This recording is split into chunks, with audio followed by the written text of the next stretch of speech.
Welcome to everybody who is joining us for this How to Convene a Session at AGU for the fall meeting. So we have a wonderful collection of folks who have a variety of experiences convening sessions. So I myself am Chloe Anderson. I'm currently a preceptor at Harvard University, doing a lot of course support and less research these days, but I still convene sessions with colleagues and do a lot more student-focused sessions. And so I convened my first session as a second-year PhD student and have since convened about 6 different sessions, whether they're straight up science sessions or they're student-focused ones. And so happy to chat today about what my experience has been in convening sessions with AGU. Awesome. Hi, everyone. I'm Danielle Chimenti. I recently completed my PhD in geology from Texas A&M University in August, and I'm currently on the job market looking for my next position. I'm the most novice of this group we have here in convening, but I did convene my first session as a PhD student 2 years ago with Chloe and Christopher here. And I actually got involved because I had presented in their session the year before, and because I happened to get involved with this AGU Paleo ECRs group along with them. That's how I ended up joining on with them the next year. Yeah, I think that's about it for me. Hey everyone, I'm Christopher Kinsley. I'm a postdoctoral researcher at the Berkeley Geochronology Center in UC Berkeley. And I also convened my first session as a grad student, and I was invited on from a more senior grad student that was just kind of finishing up to kind of fill a role of a co-convener, and got some experience that way, and then moved my way up to actually convening my own session, and as Chloe and Danielle have both just mentioned, done that with both of them. And that's just been really great, and really just kind of want to pay that forward. We've been trying to bring in grad students into our sessions under there's a specific role that function that you can do that with AGU, and we'll go over that in these documents.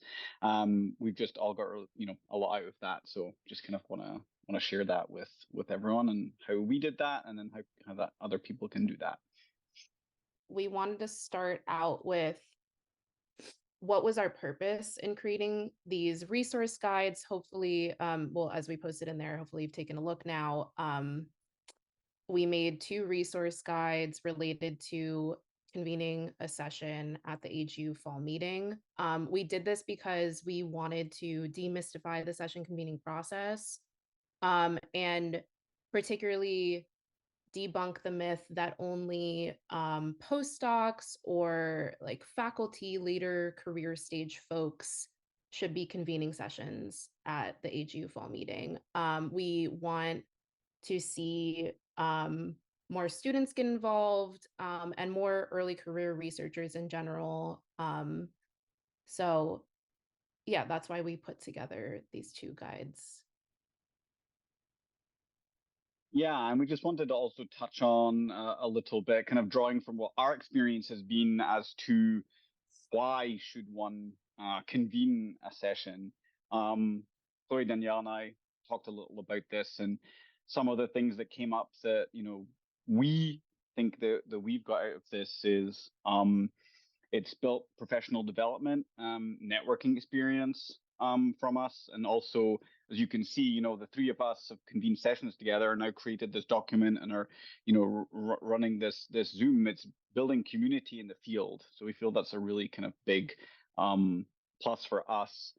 It gets your name out there. You're on the fall meeting program for convening a session. You're standing in front of folks if you have an oral session, kind of presenting that. So it's a really good way to kind of just make yourself more visible amongst your peers. Specifically, you can help to fill gaps in themes at the fall meeting. If there's something at the AGU Fall Meeting that you think is not kind of filling the niche that your research is falling under, then you can propose that. You can look over what sessions are proposed that year, and if there's something that you see is missing, then you can get other people together who overlap in that research field with you, and maybe don't always end up in the same sessions, and then have a session together. Again, that's exactly what Chloe and I did with a specific session when we first proposed it 3 years back, and it's been fantastic. We've run it for 3 years now, so that's been great. You also learn skills doing this, facilitation, advertising. You have to advertise your sessions, group organization management. It's a sort of year-long effort with a group of your co-conveners to pull off a session at AGU, working in a team with them, of course, and public speaking. So there's a lot to be had out of convening a session. It's work, but hopefully, part of the reason we put together these documents is to kind of streamline that process, lay out like how much work it actually is, and make it seem doable, which all of us think it is. We've all convened sessions, some of us many times now, and we keep coming back, and so there's a reason for that. Okay, so I'm going to transition. I'm just going to spend around 5 minutes. We don't want to go, in too much detail over these two resources we created, mainly because we're also sharing the resources themselves. So we just kind of want to do a quick primer on what these resources actually are, to make it easy for you to have a look through them. So there's 2 documents, and they can be looked at separately, and we also kind of see these as going hand in hand with each other.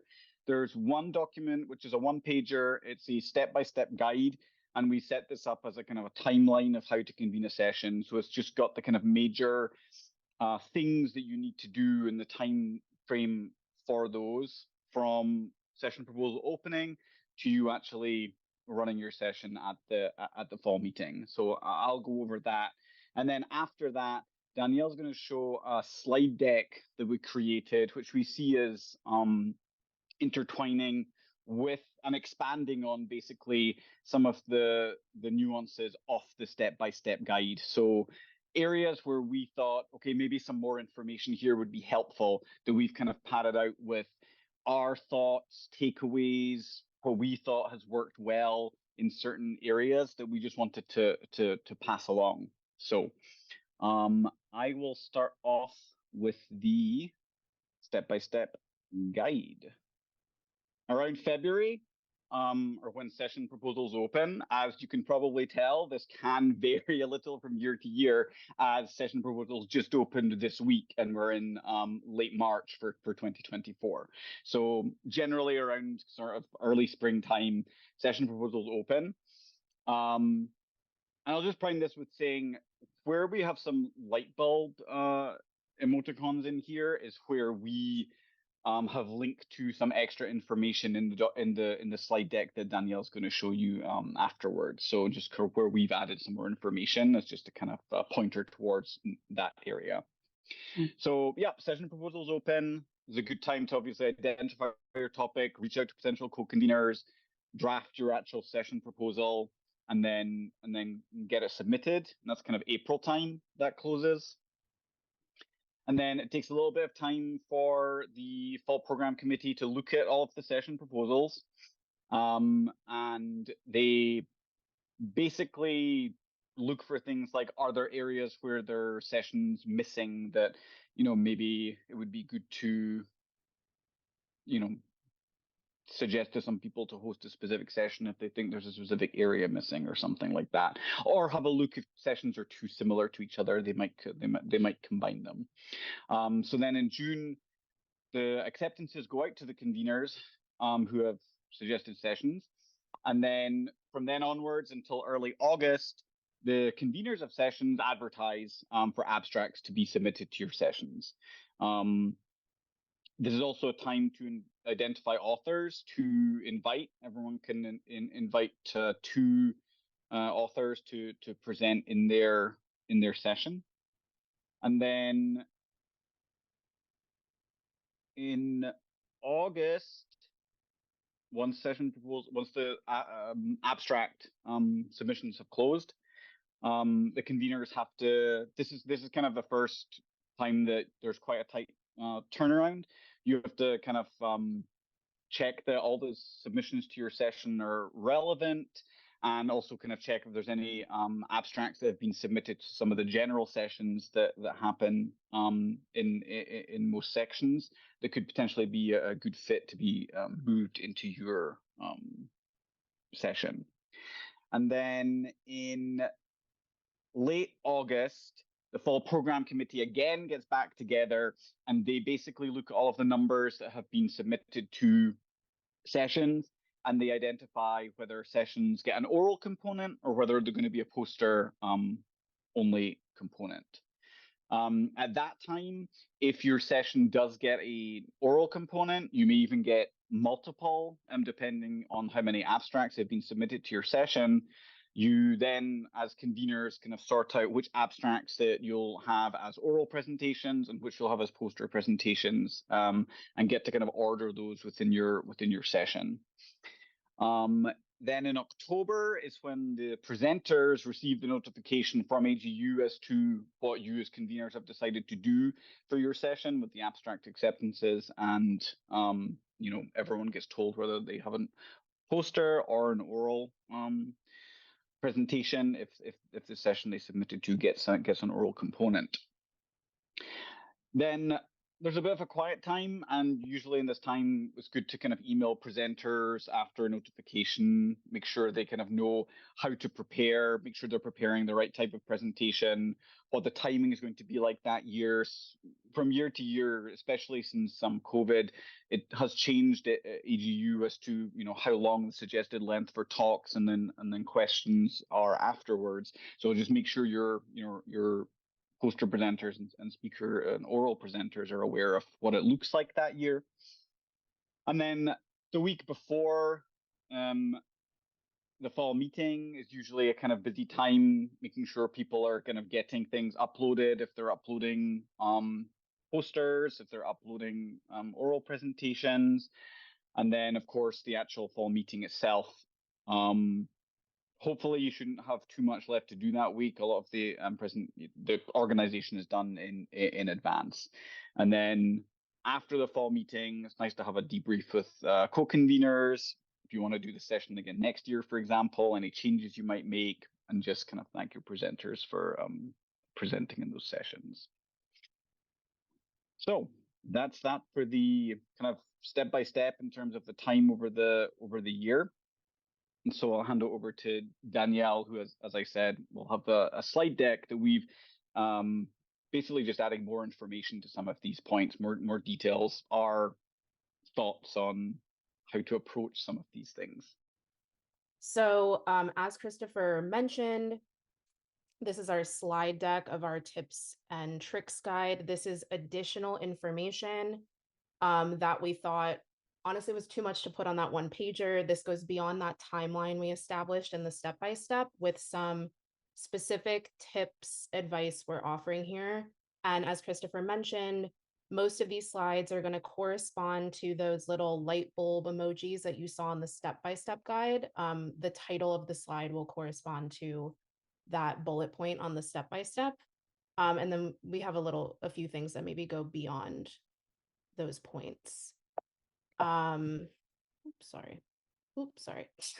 Having trouble advancing slides. And just again, we put this disclaimer at the beginning that this is a compilation of tips a group of us came up with, right? A group of ECRs in Paleo. It's not exhaustive and it's only meant for a suggestion. You don't have to do any of the things that we mention here.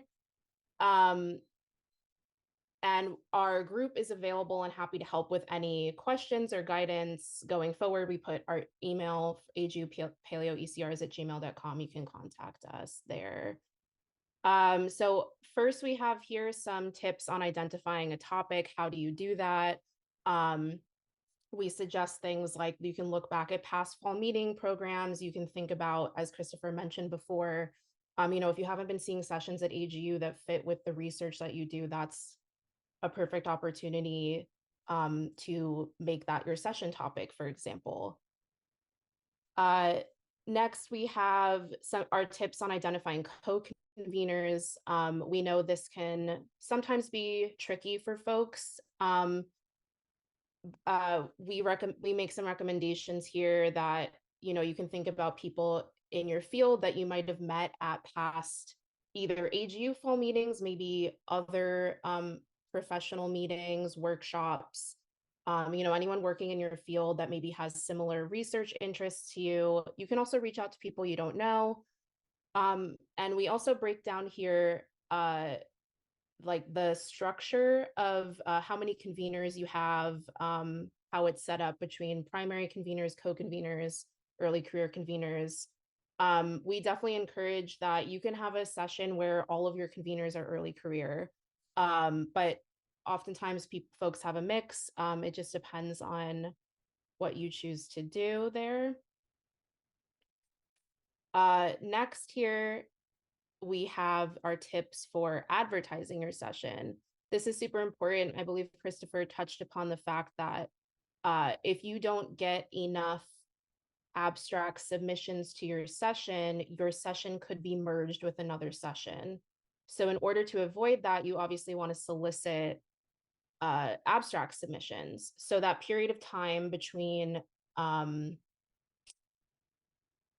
believe it was like late spring and August 1st, which is, or usually early August when the deadline for abstract submissions is when you want to be advertising your session. And you can utilize things like social media, any listservs in our field.